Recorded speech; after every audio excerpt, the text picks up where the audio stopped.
Okay. Hello to everybody who's watching us on YouTube. It's very nice to have you join us at 3 o'clock British summertime. I hope you remember what time it is. Here, we are Shakespeare, and this is a little online production that we are creating during these interesting times. We're calling Shaking Scenes. So for those of you who haven't come across us before, and this is your first experience of what we do, Shakespeare is dedicated to performing, teaching, and producing plays and scenes using cue scripts only, in the same way that Renaissance actors did. So instead of reading the whole play, sitting down together, working with a director, and rehearsing and rehearsing and rehearsing, working the way they worked in Shakespeare's time, my actors, who you're going to see perform for you 4 scenes coming up, all they've done is read their own lines for their scenes, and they haven't had very long to prepare. I think I got the scenes out to them on Thursday. So we are working in a similarly kind of high-paced way to the Renaissance playhouse culture of London back in Shakespeare's time, where a different play would have gone on every day.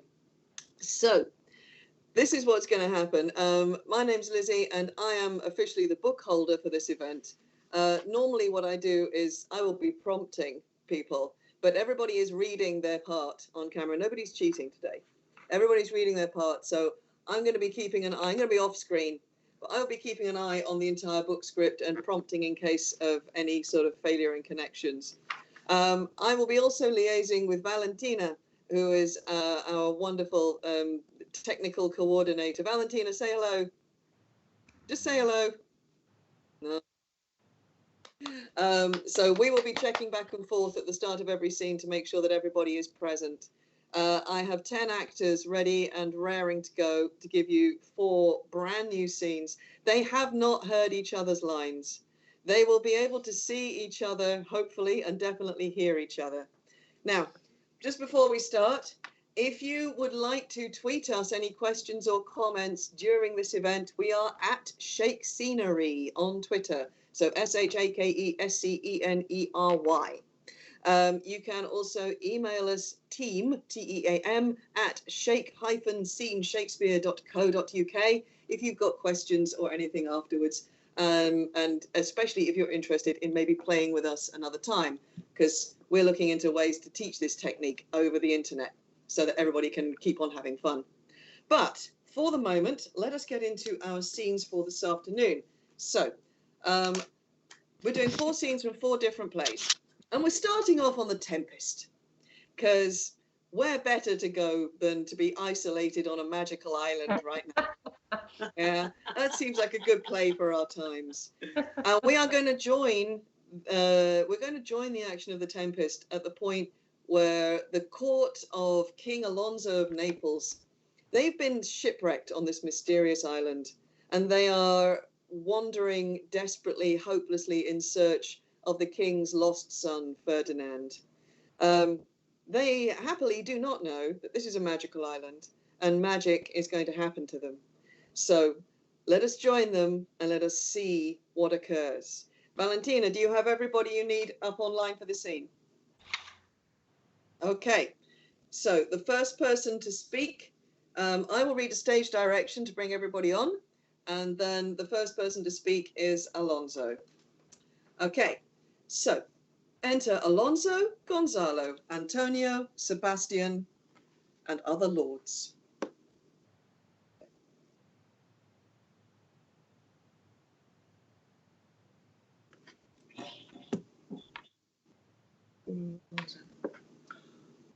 Prithee, no more. Thou dost talk nothing to me. I do well believe your highness, and did it to minister occasion to these gentlemen, who are of such sensible and nimble lungs, that they always used to laugh at nothing. 'Twas you we laughed at. In this kind of merry fooling, I'm nothing to you, so you may continue and laugh at nothing still. What a blow was there given? And it had not fallen flat long. You are gentlemen of brave mettle. You would lift the moon out of her sphere if she would continue in it 5 weeks without changing. We would stop and then go a bat-fowling. Nay, good my lord, be not angry. No, I warrant you, I will not adventure my discretion so weakly. Will you lie me asleep, for I am very heavy. Go sleep and hear us. What? All so soon asleep? I wish mine eyes would with themselves shut up my thoughts. I find they are inclined to do so. Please you, sir, do not omit the heavy offer of it. It seldom visits sorrow. When it doth, it is a comforter. We too, my lord, will guard your person while you take your rest and watch your safety.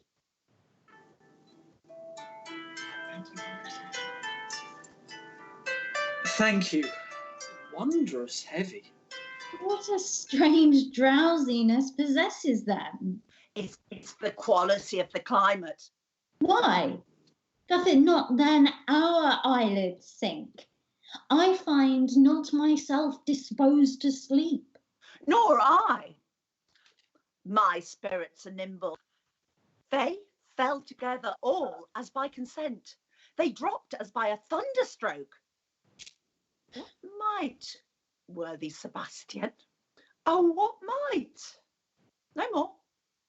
And yet, methinks, I see it in thy face, what thou shouldst be.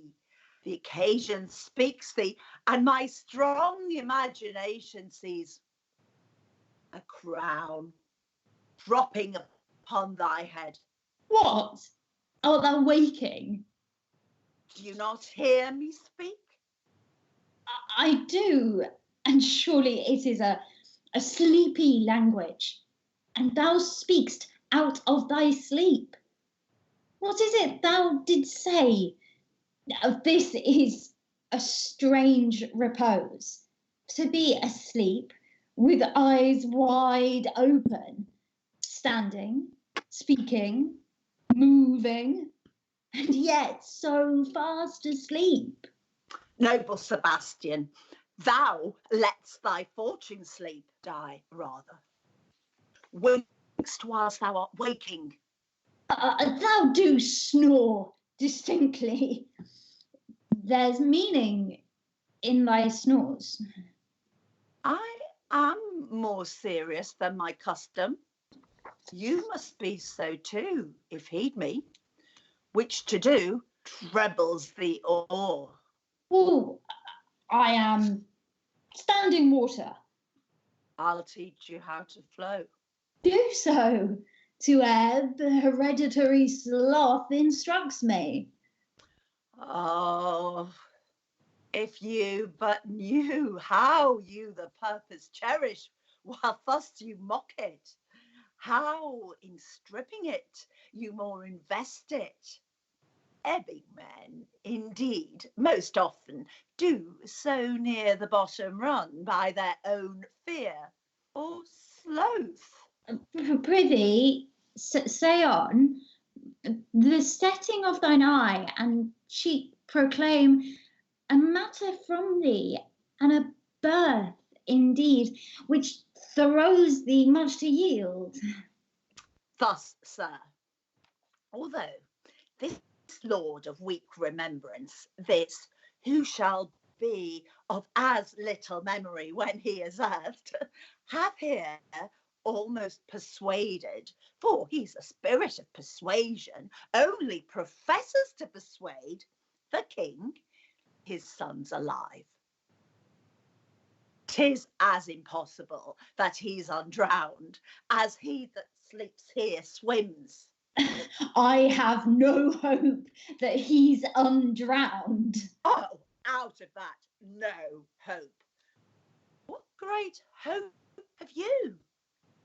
No hope that way is another way, so high a hope that even ambition cannot pierce a wink belong, but doubt discovery there. Will you grant with me that Ferdinand is drowned? He's gone. Then tell me. Who's the next heir of Naples? Clarabelle. She that is Queen of Tunis. She that dwells 10 leagues beyond man's life. She that from Naples can have no note unless the sun were post. The man in the moon's too slow till newborn chimes be rough and razorable.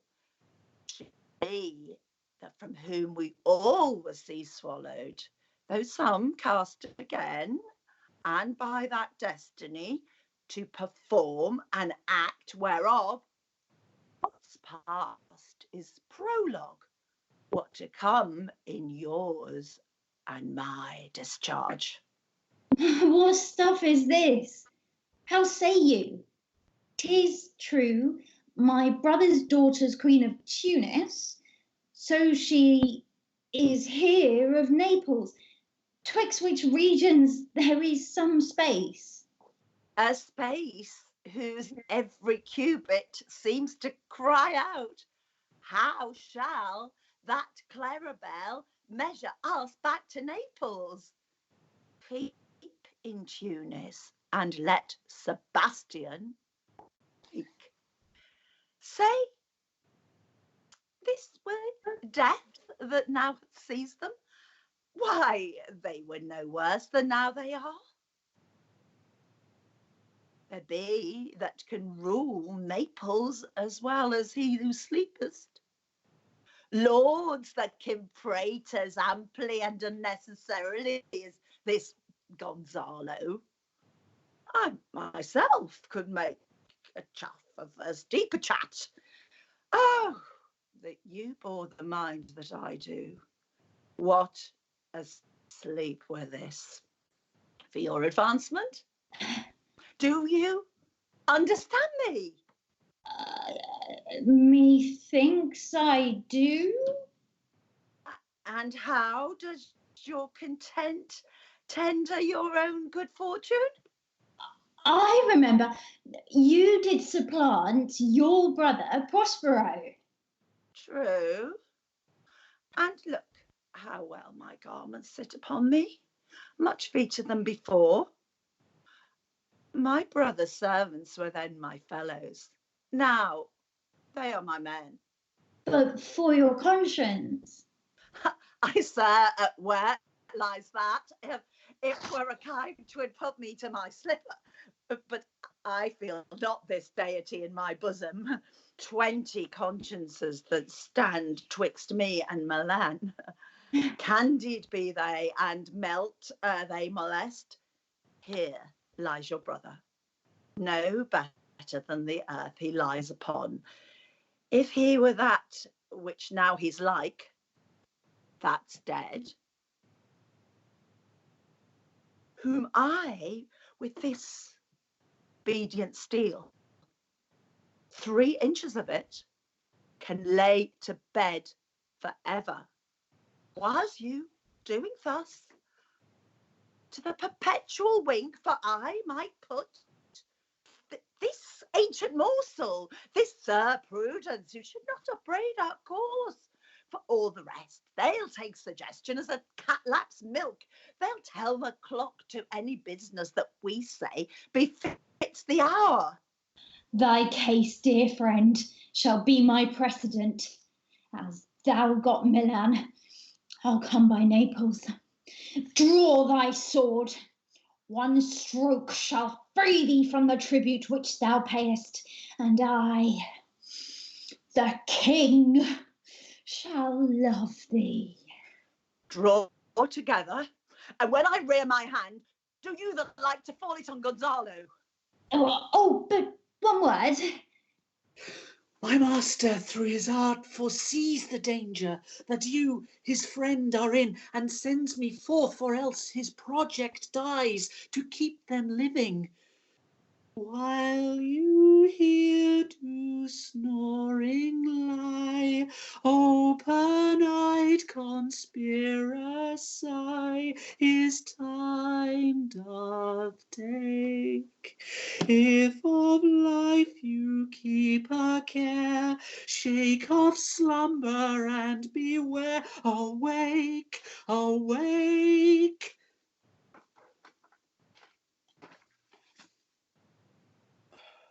Antonio, then let us both be sudden. Then let us both be sudden. Now, good angels, preserve the king. What? How? Now? Oh, awake? Why are you drawn? Wherefore this ghastly looking? What's the matter? While we stood here, securing your repose, even now we heard a hollow burst of bellowing like bulls or rather lions. Did not wake you. It struck mine ear most terribly. I heard nothing. Oh, 'twas a din to frighten monsters there, to make an earthquake. Sure, it was the roar of a whole herd of lions.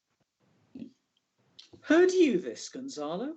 Upon mine honour, sir, I heard a humming, and that a strange one too, which did awake me. I shaked you, sir, and cried. As mine eyes opened, I saw the weapons drawn. There was a noise, that's verily. 'Tis best we stand upon our guard, or that we quit this place. Lead off this ground, and let's make further search for my poor son. Heavens keep him from the beasts, for he is sure it's the island. Lead away.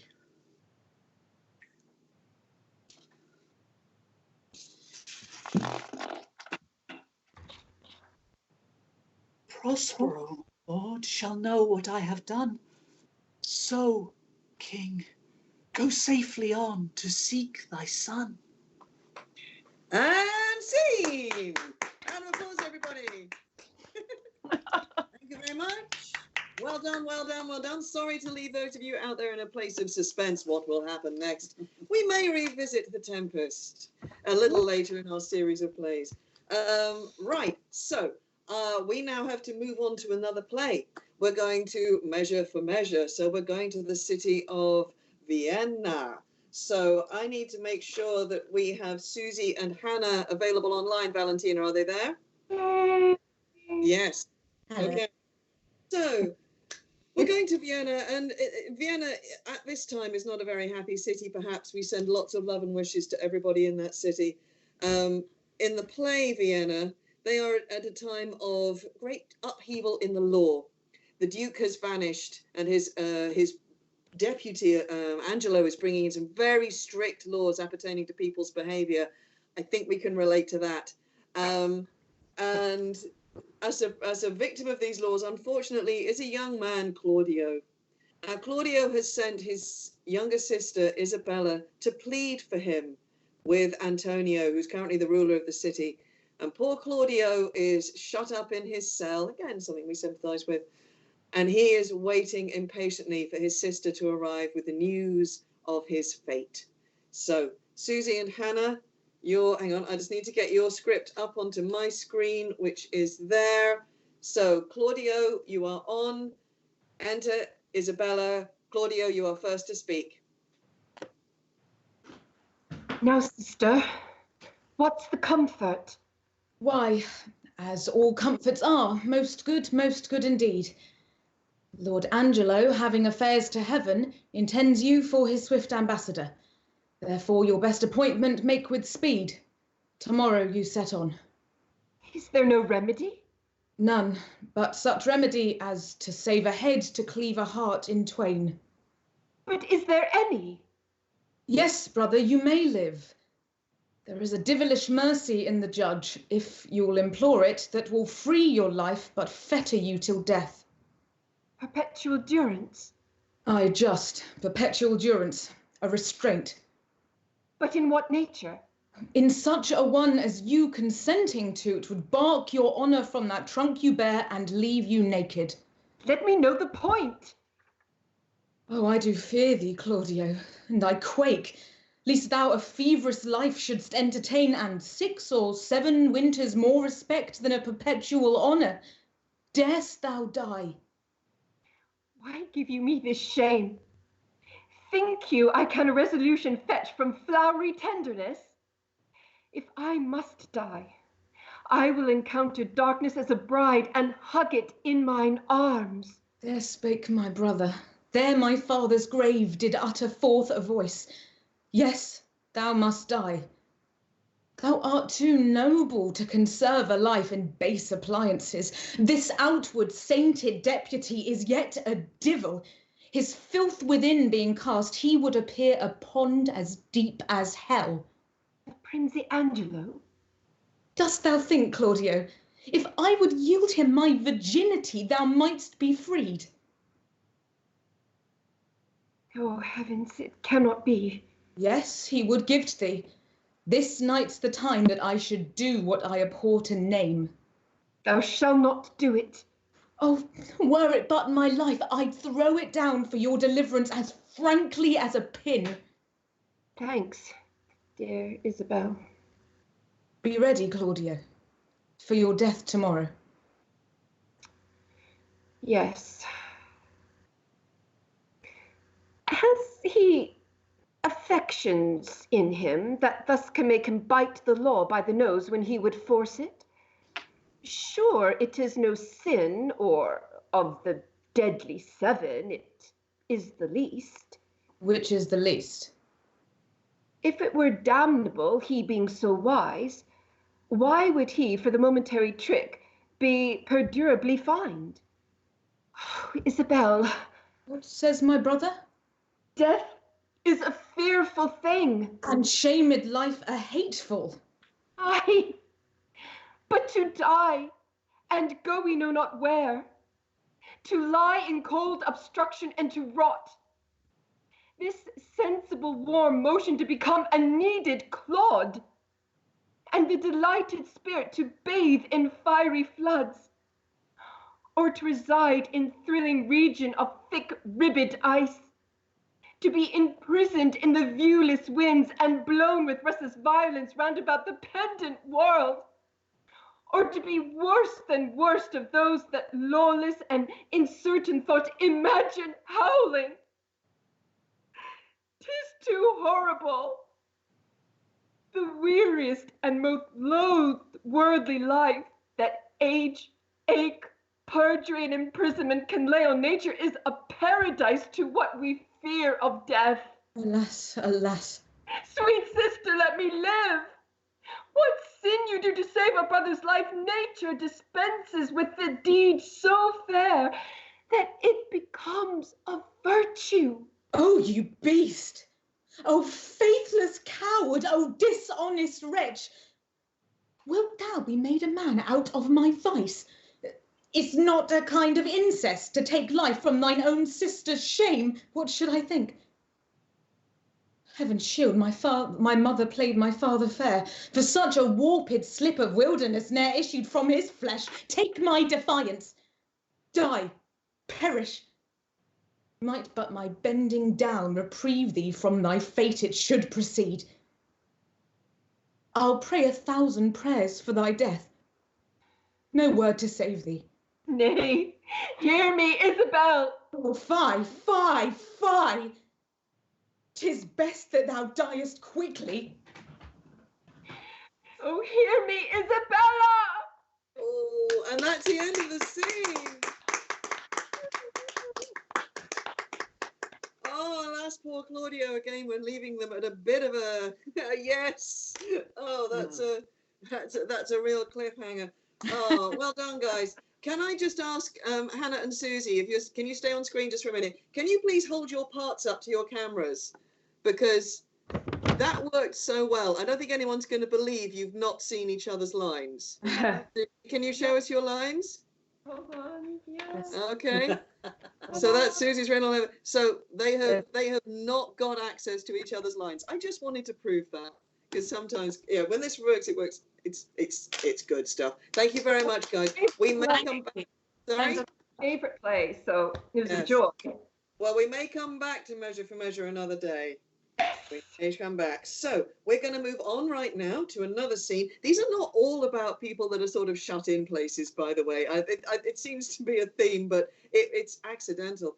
We're going to go to Henry VIII, which is a very little lesser known version of one of the Shakespeare's. So I'm just going to get the right script up on my screen, and we need Larissa for this, and we need Sedef. Yeah. And we need Demi, who's gonna. This is my husband. By the way, if you think that we're cheating, we're in isolation together, so this is not cheating. So it We just are, to explain that. we are married. Yes, we're allowed. We're allowed. So this is a point in the story of. Right, we're not going to meet Henry himself in this particular scene, but we're going to meet Anne Boleyn. As she is at this time, a lady in waiting to the Queen, Catherine of Aragon. And it's at an interesting point in her life, shall we say. And, well, I don't want to give anything else away. So if we have Larissa, we have Sedef ready online. I will read the instruction, the enter instruction, and then the first one to speak is Anne, which is you, Larissa. So, yeah. Ready, guys? Yeah, this is good. And by the way, if you keep wondering why I'm asking if they're ready, I can't see them. I can hear them, but I can't. Everybody's ready? And so, enter Anne Boleyn and an old lady. Go on. Not for that, neither. Here's the pang that pinches. His Highness, having lived so long with her, and she so good a lady that no tongue could ever pronounce dishonour of her.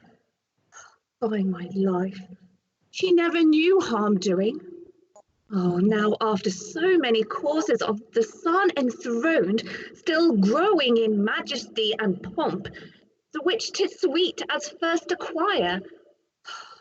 After this process, to give her the avant, it is a pity would move a monster.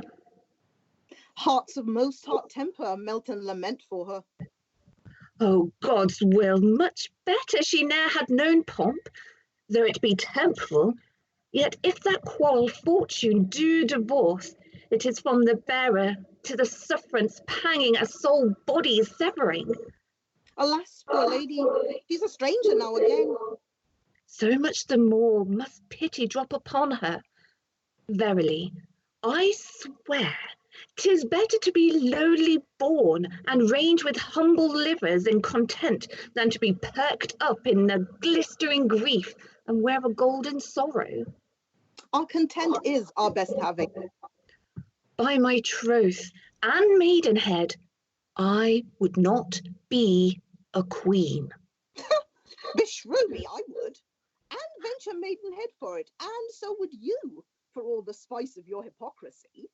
You that have so fair parts of woman on you, have too a woman's heart, which ever yet affected eminence, wealth, sovereignty, which, to say sooth, are blessings, and which gifts, saving your mincing, the capacity of your soft chivalral conscience would receive, if you might please to stretch it. Nay, good troth. Yes, troth, and troth, you would not be a queen. No, not for all the riches under heaven. 'Tis strange. A threepence bird would hire me, old as I am, to queen it. But I pray you, what think you of a duchess? Have you limbs to bear that load of title? No, in truth. Then you are weakly made. Pluck off a little. I would not be a young count in your way for more than blushing comes to. If your back cannot vouchsafe this burden, 'tis too weak ever to get a boy. How you do talk! I swear again, I would not be a queen for all the world. In faith, for little England, you'd venture an emballing. I myself would for Carnarvonshire, although there longed no more to the crown but that. Lo, who comes there? Good morrow, ladies. what wert worth to know the secret of your conference? My good lord, not your demand, it values not your asking. Our mistress' sorrows we were pitying. It was a gentle and becoming the action of good women. There is hope all will be well. Now I pray God, amen. You bear a gentle mind, and heavenly blessings follow such creatures, that you may, fair lady, perceive I speak sincerely, and high notes ta'en of your many virtues. The king's majesty commends his good opinion of you, to you, and does purpose honour to you no less flowing than Marchioness of Pembroke, to which title £1,000 a year, annual support, out of his grace, he adds. I do not know what kind of my obedience I should tender more than my all is nothing, nor my prayers are not words duly hallowed, nor my wishes more worth than empty vanities. Yet prayers and wishes are all I can return. Beseech your lordship, vouchsafe to speak my thanks and my obedience as from a blushing handmaid to his highness, whose health and royalty I pray for. Lady, I shall not fail to approve the fair conceit the king hath of you. I have perused her well. Beauty and honour in her are so mingled that they have caught the king, and who knows yet, but from this lady may proceed a gem to lighten this isle. I'll to the king, and say I spoke with you. My honoured lord. Why, this is it.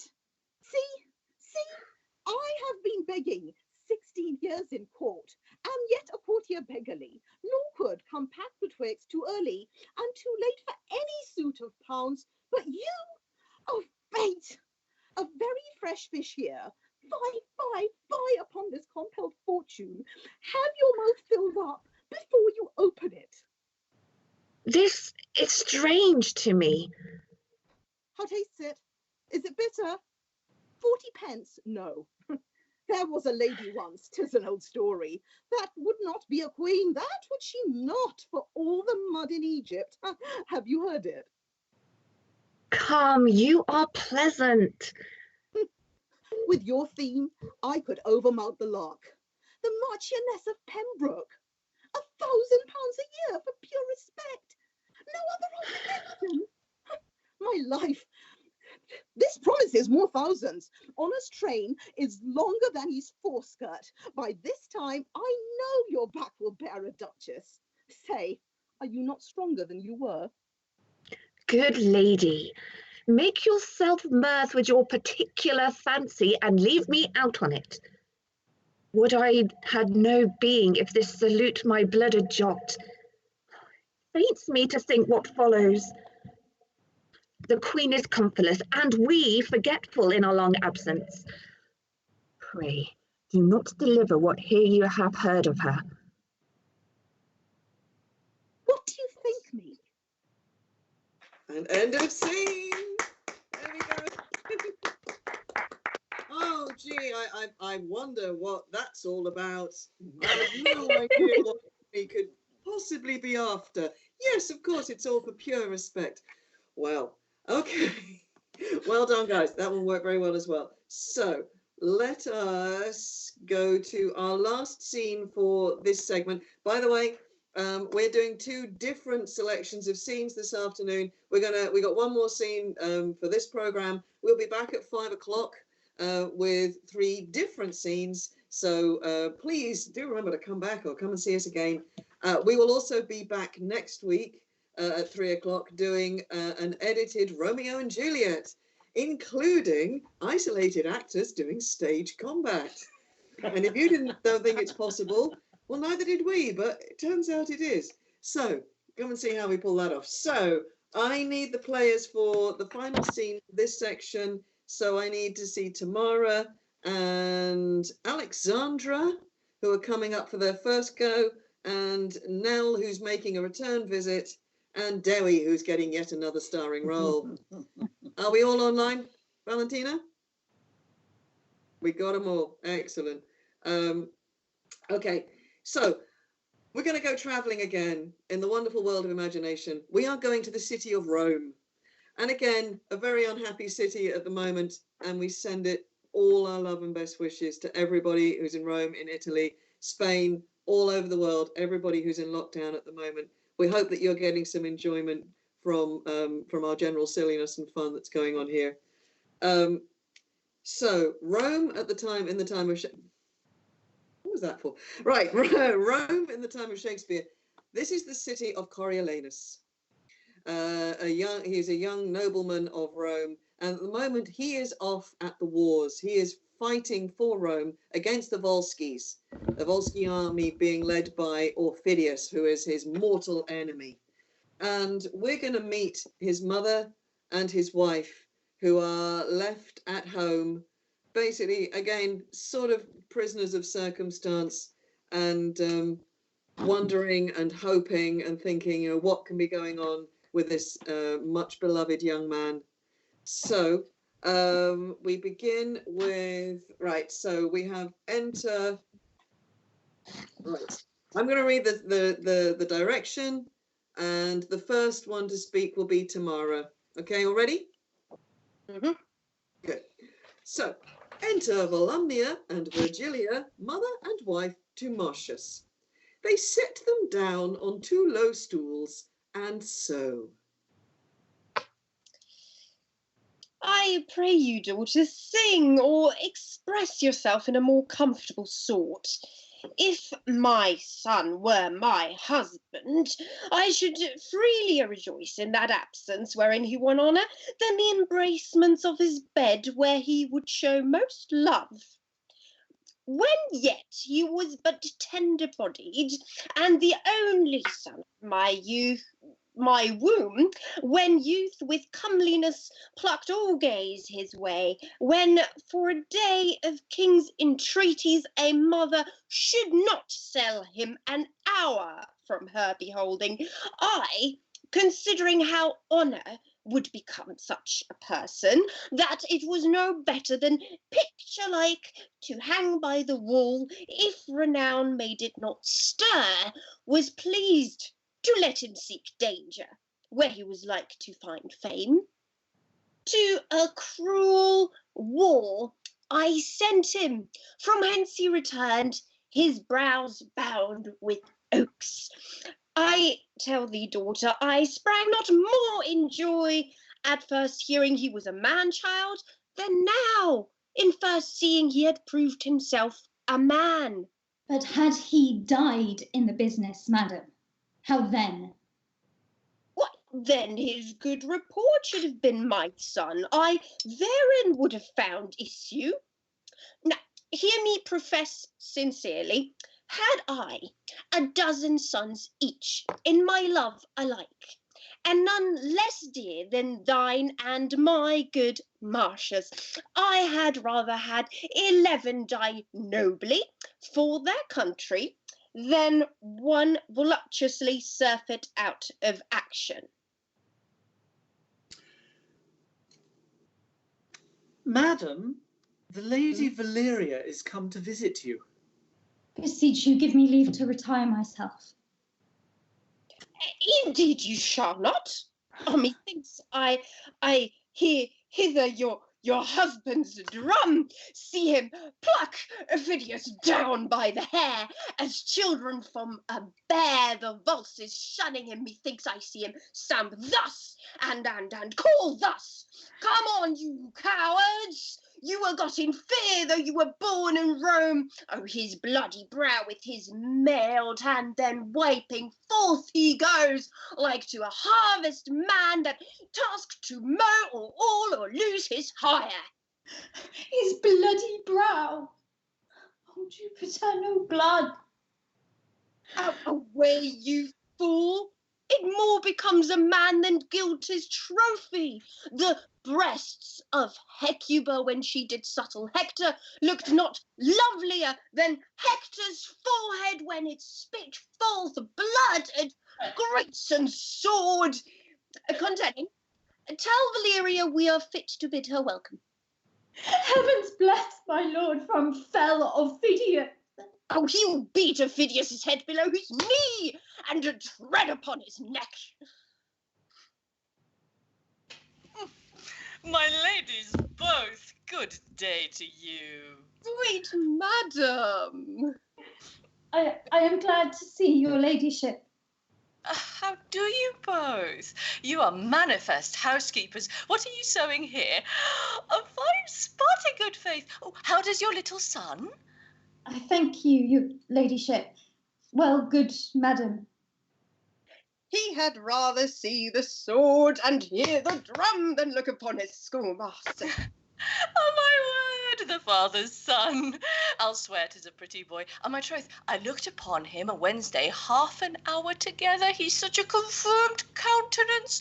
I saw him run after a gilded butterfly, and when he caught it, he let it go again.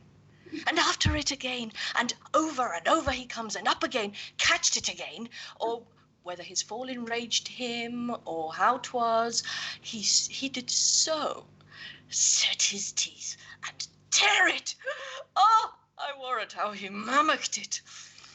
Oh, one of its father's moods. Indeed, lad, 'tis a noble child. A crap, madam. Come, lay aside your stitchery. I must have you play the idle hussif with me this afternoon. No, good madam. I will not out of doors. Not out of doors? She shall. She shall. Indeed, no. By your patience.